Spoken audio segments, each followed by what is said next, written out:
Hi guys, welcome back to the channel. It's been a long time, I know. A lot of stuff has happened.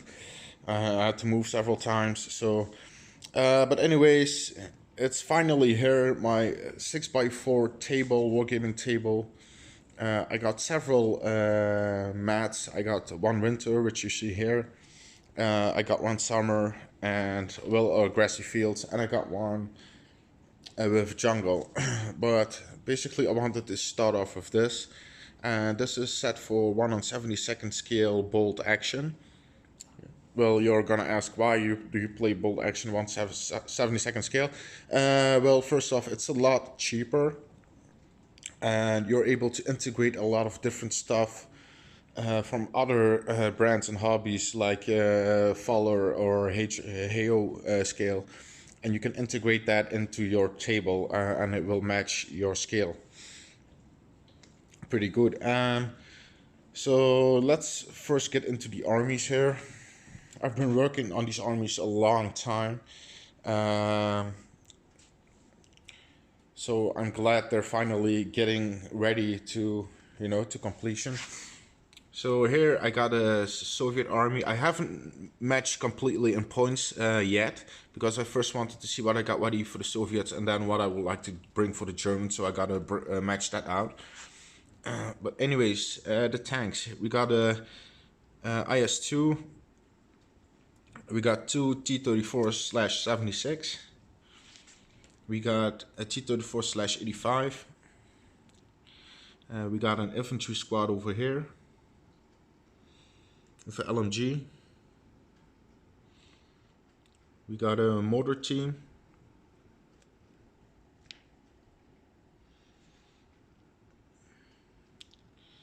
We got a maxi machine gun team, medium machine gun.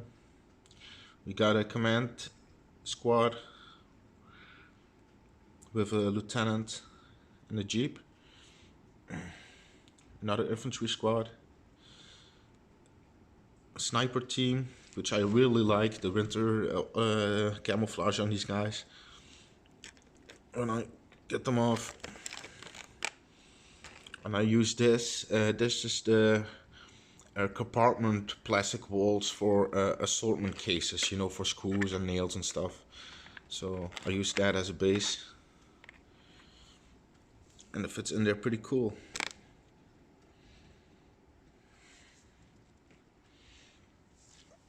So now for the Germans. I got this beautiful King Tiger. I got a squad of Waffen SS, elite troops. You can see they have, most of them have the MP44 Sturmgewehr.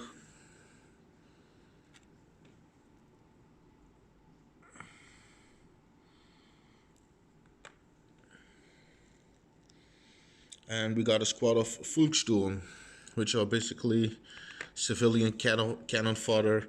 Although they have, they are inexperienced and they're pretty poor, but they do carry Panzerfaust. So, and even though they are disposable anti-tank weapons, they can be pretty dangerous if you get close to enemy tanks.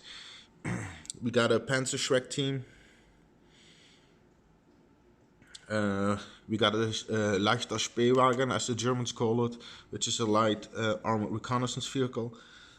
We got a Schwimmwagen, or swimming vehicle. This one is amphibious and can go through water. We got a mortar team.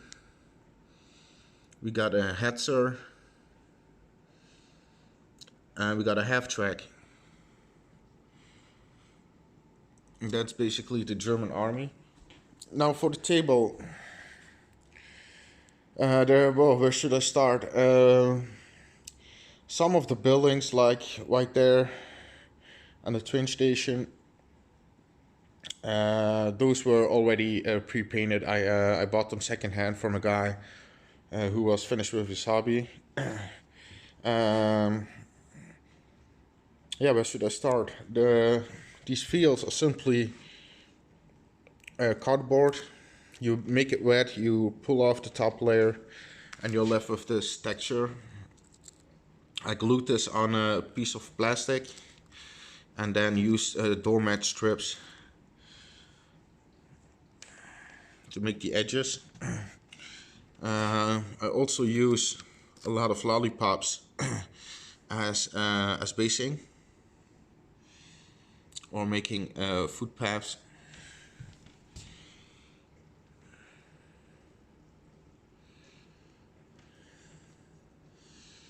Here these fences are not yet complete, but as you can see here, you're getting an idea of what it's gonna be. But I use toothpicks and wire which you use to tie your sandwich bags for lunch. Right here I had an old tank which was very ugly, so I used it to make a wreckage. And this is simply wadding, which you spray paint and you have smoke. Here we have a crashed plane, and this is actually one of the objectives on the table.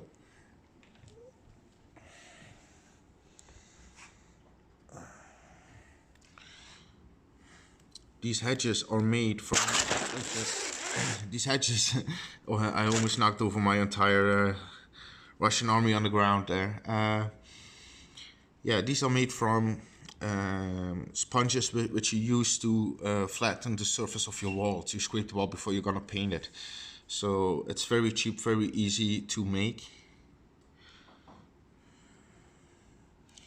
These houses I made from styrofoam.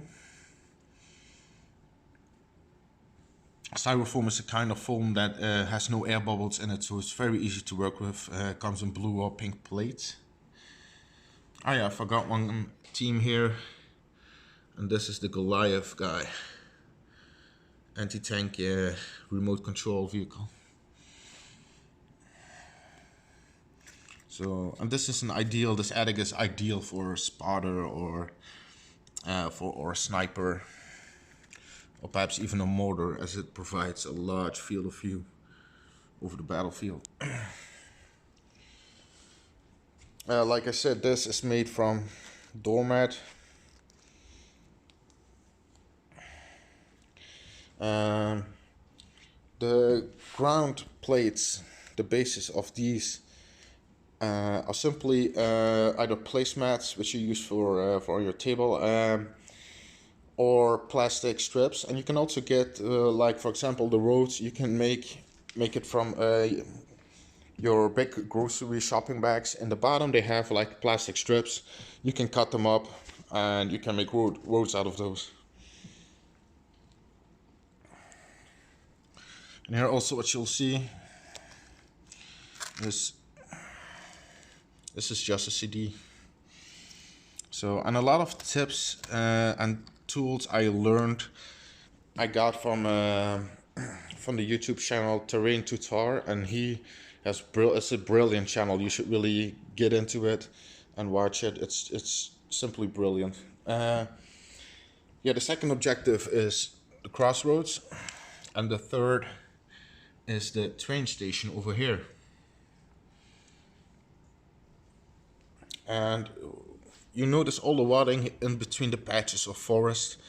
And what this does, I had the cool idea to create fog, to really get into that winter vibe, and you know, to enhance the gameplay. So, for instance, like one of the rules in bolt action is what you can't see, you can't shoot at normally. So I thought, hey, if I place a fog blanket right over here, I'm forcing both players to get real close to each other, you know, maybe getting some hand-to-hand combat in there, because else they cannot shoot at each other, they cannot engage each other, so they have to move through the patches of fog. It's also ideal ambush country.